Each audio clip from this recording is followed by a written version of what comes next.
দল আমাদের দেশের নারীকে অনেক দূরে এগিয়ে দিচ্ছে ইনশাআল্লাহ।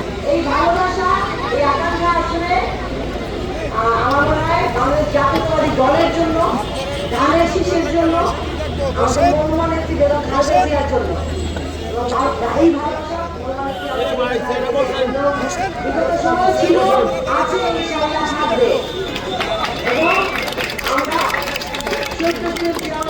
স্বপ্নে একটা গণতান্ত্রিক রাষ্ট্র ব্যবস্থা গঠন করার আমাদের চেয়ারম্যানের যে দিক নির্দেশনা নিয়ে আমরা এগিয়ে যাচ্ছি, যে বাংলাদেশ গড়ার ক্ষেত্রে আমরা সবাই মিলে যে পলিসিগুলো নিয়ে এগিয়ে যাচ্ছি।